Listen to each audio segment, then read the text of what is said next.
Hello दोस्तों, आशा करता हूँ आप सब ठीक होंगे। स्वागत है आपका अपने YouTube channel only selection point पर। चलिए देखते हैं कुछ महत्वपूर्ण प्रश्नों को जो परीक्षा की दृष्टि से काफ़ी महत्वपूर्ण है, जिनके पूछे जाने की संभावना सबसे ज़्यादा होती है। लेकिन सबसे पहले चैनल को सब्सक्राइब कर लीजिए और बेल आइकन को दबा लीजिए। चलिए देखते हैं पहला प्रश्न। भारत में सर्वप्रथम उच्च न्यायालय की स्थापना कब की गई थी? 1984 में, 1862 में, 1860, 1881। बताइए इसका सही आंसर क्या होगा? ए, बी, सी या फिर डी? इसका जो सही आंसर है वो हो जाएगा ऑप्शन बी। भारत में सर्वप्रथम हाई कोर्ट की स्थापना 1862 में की गई थी। और आपको बता दें कि 1861 के भारत परिषद अधिनियम द्वारा भारत के 3 स्थानों पे कोलकाता, मुंबई और मद्रास में हाई कोर्ट की स्थापना की गई थी। देखिए 1861 के भारत परिषद अधिनियम द्वारा सर्वप्रथम उच्च न्यायालय की स्थापना का प्रावधान किया गया था, जिसके परिणामस्वरूप 1862 में कोलकाता, मुंबई और मद्रास में उच्च न्यायालयों की स्थापना की गई। ठीक है। और अगर ये पूछ ले कि सुप्रीम कोर्ट की स्थापना कब की गई थी, तब 1773 के रेगुलेटिंग एक्ट द्वारा 1773 के रेगुलेटिंग एक्ट द्वारा सर्वप्रथम 1773 के रेगुलेटिंग एक्ट द्वारा सर्वप्रथम 1774 में कलकत्ता में एक सुप्रीम कोर्ट की स्थापना की गई थी, जिसे आज़ादी के बाद फिर दिल्ली हस्तांतरित कर दिया गया। उसकी मुख्य पीठ को दिल्ली में, ठीक है, स्थापित किया गया। सुप्रीम कोर्ट की स्थापना 1773 के रेगुलेटिंग एक्ट द्वारा और हाई कोर्ट की स्थापना 1861 के भारत परिषद अधिनियम द्वारा। ठीक है। चलिए अगला प्रश्न देखते हैं। निम्नलिखित में से क्षेत्रीय परिषदों की अध्यक्षता किसके द्वारा की जाती है? प्रधानमंत्री द्वारा, राष्ट्रपति द्वारा, राज्यपाल द्वारा या फिर गृह मंत्री द्वारा? बताइए इसका सही आंसर क्या होगा? ए, बी, सी या फिर डी? इसका जो सही आंसर है वो हो जाएगा ऑप्शन डी। गृह मंत्री द्वारा क्षेत्रीय परिषद की अध्यक्षता की जाती है। और बता दें कि वर्तमान समय में भारत में 5 क्षेत्रीय परिषदें हैं। और वो कौन कौन सी हैं? देखिए वो है उत्तरी, दक्षिणी, पश्चिमी और पूर्वी तथा केंद्रीय। ठीक है, केंद्रीय 5 क्षेत्रीय परिषद हैं और इसकी अध्यक्षता गृह मंत्री द्वारा की जाती है। और इसके सदस्य कौन कौन होते हैं? सभी राज्यों के मुख्यमंत्री तथा केंद्र शासित प्रदेशों के उपराज्यपाल अथवा प्रशासक इसके सदस्य होते हैं। और यह क्या है? यह एक सांविधिक निकाय है। ठीक है। देखिए राज्य पुनर्गठन अधिनियम 1956 द्वारा 5 क्षेत्रीय परिषदों का गठन किया गया, जिसकी अध्यक्षता गृह मंत्री द्वारा की जाती है। और यह एक सांविधिक निकाय है। सांविधिक निकाय का तात्पर्य क्या है? कि इसकी स्थापना अधिनियम द्वारा की गई है। ठीक है। जबकि जो सांविधिक संवैधानिक निकाय होती हैं उनका प्रावधान संविधान में किया गया होता है या फिर संविधान के किसी अनुच्छेद में उनका प्रावधान किया गया। जैसे अंतर्राज्यीय परिषद हो गया, जिसका प्रावधान संविधान के अनुच्छेद 263 में किया गया है। लेकिन उसकी अध्यक्षता अंतर्राज्यीय परिषद की अध्यक्षता प्रधानमंत्री द्वारा की जाती है, जबकि क्षेत्रीय परिषदों की अध्यक्षता गृह मंत्री द्वारा। ठीक है। चलिए अगला प्रश्न देखते हैं। सरकारीय आयोग द्वारा किस वर्ष अपनी रिपोर्ट प्रस्तुत की गई थी? 1983 में, 1980 में, 1987 में या 1990 में? तो इसका सही आंसर क्या होगा? ए, बी, सी या फिर डी? इसका जो सही आंसर है साथियों वो हो जाएगा ऑप्शन सी। सरकारीय आयोग द्वारा 1987 में अपनी रिपोर्ट प्रस्तुत की गई थी। लेकिन सरकारीय आयोग का गठन कब किया गया था? सरकारीय आयोग का गठन हुआ था 1983 में और 1987 में इसने अपनी रिपोर्ट प्रस्तुत की थी। और इसका संबंध किससे है? केंद्र राज्य संबंधों से। केंद्र राज्य संबंधों के बारे में सुझाव देना। देखिए 1983 में सरकारीय आयोग का गठन किया गया था केंद्र राज्य संबंधों पर सुझाव देने के लिए, और 1987 में इसने अपनी रिपोर्ट प्रस्तुत की थी। चलिए अगला प्रश्न देखते हैं। निम्नलिखित में से किस समिति द्वारा पंचायतों को संवैधानिक दर्जा देने की सिफारिश की गई थी? पंचायतों को संवैधानिक दर्जा देने की सिफारिश की गई थी बलवंत राय मेहता समिति द्वारा, अशोक मेहता समिति द्वारा, लक्ष्मीमल सिंघवी समिति द्वारा या फिर गाडगिल समिति द्वारा? पता है इसका सही आंसर क्या होगा? ए, बी, सी या फिर डी? इसका जो सही आंसर है साथियों वो हो जाएगा ऑप्शन सी। लक्ष्मीमल सिंघवी समिति द्वारा सर्वप्रथम पंचायतों को संवैधानिक दर्जा देने की बात की गई थी। देखिए ये क्या है ना कि एग्जाम में परीक्षाओं में इसका क्रम भी पूछ लेता है कि सबसे पहले किस समिति का गठन किया गया था बाद में। तो आपको बता दें कि बलवंत राय मेहता समिति का गठन जो है वह 1957 में किया गया था। अशोक मेहता समिति का गठन 1977 में किया गया था। लक्ष्मीमल सिंघवी समिति का गठन 1986 में किया गया था। और गाडगिल समिति का गठन कब किया गया था? गाडगिल समिति का गठन 1988 में किया गया था। ठीक है, मतलब बलवंत राय मेहता समिति का गठन 1957, अशोक मेहता समिति का गठन 1977, लक्ष्मीमल सिंघवी समिति का गठन 1986 और गाडगिल समिति का गठन 1988। ठीक है, देखिए लक्ष्मीमल सिंघवी समिति द्वारा त्रिस्तरीय पंचायतों का गठन तथा पंचायतों को संवैधानिक दर्जा देने की सिफारिश की गई थी। चलिए अगला प्रश्न देखते हैं। चुनाव आयोग द्वारा भारत में सर्वप्रथम आचार संहिता किस लोकसभा चुनाव में लगाया गया था? चौथी लोकसभा चुनाव में, 7वीं लोकसभा चुनाव में, 5वीं या फिर 9वीं? बताइए इसका सही आंसर क्या होगा? इसका जो सही आंसर है वो हो जाएगा ऑप्शन सी, 5वीं लोकसभा चुनाव में सर्वप्रथम चुनाव आयोग द्वारा भारत में आचार संहिता लगाया गया था या लागू किया गया था। देखिए चुनाव आयोग द्वारा भारत में आचार संहिता का प्रयोग सर्वप्रथम 5वीं लोकसभा चुनाव 1971 में किया गया था। उस समय प्रधानमंत्री कौन था? उस समय इंदिरा गांधी प्रधानमंत्री थी। अगला प्रश्न देखिए,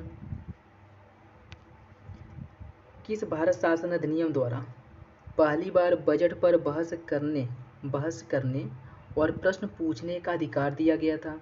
1858 के भारत शासन अधिनियम द्वारा, 1861 के भारत शासन अधिनियम द्वारा, 1892 के भारत शासन अधिनियम द्वारा या फिर 1784 के पिट्स इंडिया एक्ट द्वारा? बताइए इसका सही आंसर क्या होगा? ए, बी, सी या फिर डी? इसका जो सही आंसर है वो हो जाएगा ऑप्शन सी, 1892 के भारत शासन अधिनियम द्वारा सर्वप्रथम बजट पर बहस करने और प्रश्न पूछने का अधिकार दिया गया। लेकिन आपको बता दें कि मतदान करने और अनुपूरक प्रश्न पूछने का अधिकार नहीं दिया गया था, केवल बहस करने और प्रश्न पूछने का अधिकार दिया गया था। ठीक है, देखिए 1892 के भारत शासन अधिनियम द्वारा विधायी परिषद के कार्यों में वृद्धि की गई और बहस करने तथा प्रश्न पूछने का अधिकार दिया गया, परंतु मतदान करने और अनुपूरक प्रश्न पूछने का अधिकार नहीं दिया गया था। अनुपूरक प्रश्न पूछने का अधिकार कब दिया गया था? 1909 के भारत शासन अधिनियम द्वारा पहली बार अनुपूरक प्रश्न पूछने का अधिकार दिया गया था। और यदि ये पूछे कि पहली बार बजट पर बहस करने और प्रश्न पूछने का अधिकार, तो 1892 के भारत शासन अधिनियम में। ठीक है, इसका आंसर हो जाएगा 1892 का भारत शासन अधिनियम। चलिए अगला प्रश्न देखते हैं। निम्नलिखित में से भारत शासन अधिनियम द्वारा भारत में एक लोक सेवा, किस अधिनियम द्वारा भारत में एक लोक सेवा आयोग का गठन किया गया था? भारत शासन अधिनियम 1909 द्वारा, भारत शासन अधिनियम 1919 द्वारा, भारत शासन अधिनियम 1935 या फिर भारत शासन अधिनियम 1892? बताइए इसका सही आंसर क्या होगा? इसका जो सही आंसर है वो हो जाएगा ऑप्शन बी, भारत शासन अधिनियम द्वारा 1919। ठीक है, भारत शासन अधिनियम 1919 द्वारा सर्वप्रथम भारत में एक लोक सेवा आयोग के गठन का प्रावधान किया गया था और इसीलिए सर्वप्रथम 1926 में एक लोक सेवा आयोग का गठन किया गया था। देखिए भारत शासन अधिनियम 1919 के तहत लोक सेवा आयोग के गठन का प्रावधान किया गया था। ठीक है, लोक सेवा आयोग के गठन का प्रावधान किया गया था, जिसके लिए ली कमीशन की अध्यक्षता में 1926 में सिविल सेवकों की भर्ती के लिए एक केंद्रीय लोक सेवा आयोग का गठन किया गया। ठीक है, यदि ये भी पूछ सकता है कि लोक सेवा आयोग के गठन के लिए किस समिति का गठन किया गया था, तो इसका आंसर क्या हो जाएगा? ली कमीशन। ठीक है, और गठन कब हुआ था? 1926 में। और किस अधिनियम द्वारा हुआ था? तो भारत शासन अधिनियम 1919 द्वारा हुआ था। इसको आप लोग देख लीजिएगा। चलिए आगे बढ़ते हैं। सर्वप्रथम राष्ट्रपति शासन की घोषणा किस राज्य में की गई थी? उत्तर प्रदेश, पंजाब, मध्य प्रदेश या फिर जम्मू कश्मीर? बताइए इसका सही आंसर क्या होगा? सर्वप्रथम राष्ट्रपति शासन की घोषणा पंजाब राज्य में की गई थी।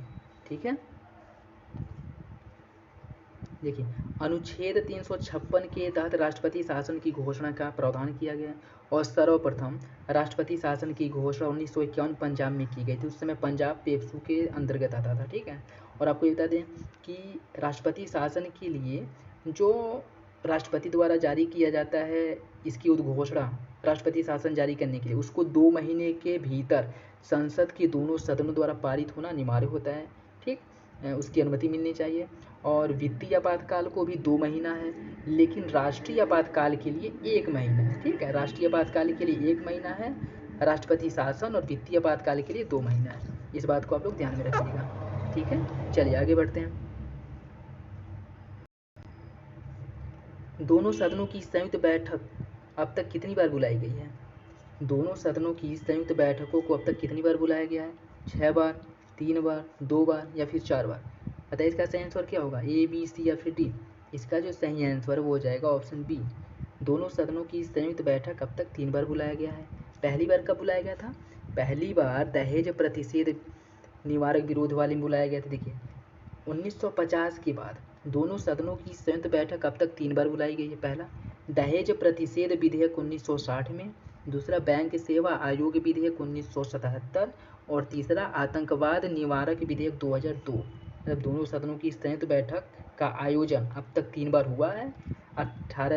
1960 दहेज प्रतिषेध विधेयक, 1977 बैंक सेवा आयोग विधेयक और 2002 आतंकवाद निवारक विरोध विधेयक। ठीक है, ध्यान में रखिएगा। चलिए अगला प्रश्न देखते हैं। लोक लेखा समिति का गठन पहली बार कब किया गया था? लोक लेखा समिति का गठन पहली बार कब किया गया था? 1936 में, 1949 में, 1921 में या फिर 1952 में? बताइए इसका सही आंसर क्या होगा? ए, बी, सी या फिर डी? इसका जो सही आंसर है वो हो जाएगा ऑप्शन सी। लोक लेखा समिति का गठन सर्वप्रथम 1921 में किया गया था। देखिए लोक लेखा समिति का गठन भारत सरकार अधिनियम, भारत सरकार या भारत शासन अधिनियम 1919 के तहत किया गया था। कब किया गया था? 1921 में। इसमें कुल 22 सदस्य होते हैं, जिसमें 15 लोकसभा से होते हैं और 7 राज्यसभा से होते हैं। ठीक है, कितने सदस्य होते हैं? 22 सदस्य, 15 लोकसभा से, 7 राज्यसभा से और 1919 के अधिनियम द्वारा 1921 में किया गया था। ठीक, और कोई मंत्री इसका सदस्य नहीं होता है। एक परंपरा के अनुसार इसका जो अध्यक्ष होता है वो विपक्ष का कोई नेता होता है। ठीक है, चलिए अगला प्रश्न देखते हैं। निम्नलिखित में से जान मथाई की सिफारिश पर किस समिति का गठन किया गया था?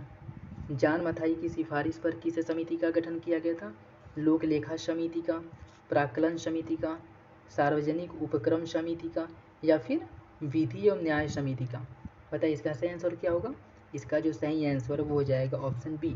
जान मथाई की सिफारिश पर प्राक्कलन समिति का गठन किया गया था और इसमें कुल 30 सदस्य होते हैं। प्राक्कलन समिति में कुल 30 सदस्य होते हैं और ये 30 सदस्य लोकसभा से चुने जाते हैं। ठीक है, चलिए देखिए स्वतंत्रता पश्चात पहली बार जान मथाई की सिफारिश पर 1950 में प्राक्कलन समिति का गठन किया गया। इसमें 30 सदस्य होते हैं और सभी सदस्यों का चुनाव लोकसभा से किया जाता है। ठीक है, चलिए अगला प्रश्न देखते हैं। देखिए राज्यसभा तथा लोकसभा की नियम समिति में सदस्यों की संख्या कितनी होती है? राज्यसभा तथा लोकसभा के नियम समिति में सदस्यों की संख्या कितनी होती है?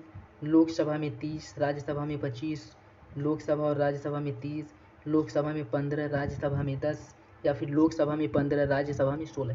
बताइए इसका सही आंसर क्या होगा? इसका जो सही आंसर है वो हो जाएगा ऑप्शन डी।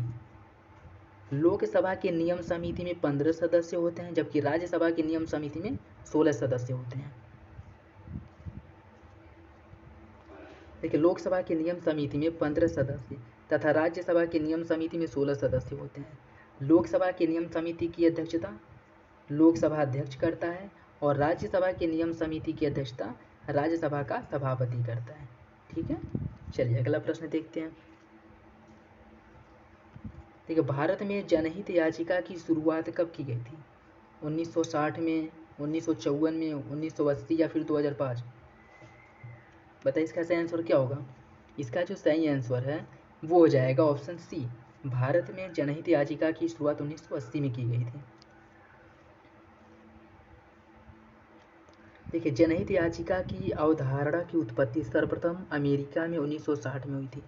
भारत में जनहित याचिका की शुरुआत का श्रेय न्यायमूर्ति वी.आर. कृष्णा अय्यर और पी.एन. भगवती को जाता है, जिन्होंने 1980 में इसकी अवधारणा रखी थी। इसके पहले जनहित याचिका के पहले क्या होता था? जनहित याचिका के पहले वादी या प्रतिवादी ही न्यायालय में जा सकते थे, मतलब दोषी या पीड़ित ही न्यायालय में अपील कर सकते थे। लेकिन जनहित याचिका आने के बाद ये हुआ कि पेपर में निकले किसी लेख के माध्यम से भी सर्वोच्च न्यायालय जो है जनहित याचिका के थ्रू अपील स्वीकार कर सकती है। और आपको एक बात और बता दें कि जनहित याचिका में के तहत किसी व्यक्ति विशेष के मामले में सुनवाई नहीं की जाती है, कोई समुदाय या संगठन के मामले में ही सुनवाई होती है, जैसे बंधुआ मजदूरी हो गया और महिलाओं से संबंधित, ये लिंग भेद से संबंधित हो गया, या फिर से दहेज प्रथा हो गया, या फिर से ऐसे जो होते हैं जो समाज में सामूहिक रूप से प्रभावित करते हैं, उनके खिलाफ जो है इसमें सुनवाई की जाती है। किसके थ्रू? जनहित याचिका के थ्रू, जिसकी शुरुआत 1980 में न्यायमूर्ति वी.आर. कृष्णा अय्यर और पी.एन. भगवती द्वारा जिसकी शुरुआत की गई थी। ठीक है, चलिए अगला प्रश्न देखते हैं। किस संविधान संशोधन द्वारा प्रावधान किया गया कि एक व्यक्ति 2 या 2 से अधिक राज्यों का राज्यपाल नियुक्त किया जा सकता है? 13वां संविधान संशोधन द्वारा, 7वां संविधान संशोधन द्वारा, 93वां संविधान संशोधन द्वारा या फिर 24वां संविधान संशोधन द्वारा? बताइए इसका सही आंसर क्या होगा? ए, बी, सी या फिर डी? इसका जो सही आंसर है वो हो जाएगा ऑप्शन बी। 7वां संविधान संशोधन द्वारा सर्वप्रथम यह प्रावधान किया गया था कि एक व्यक्ति को 2 या 2 से अधिक राज्यों का राज्यपाल नियुक्त किया जा सकता है।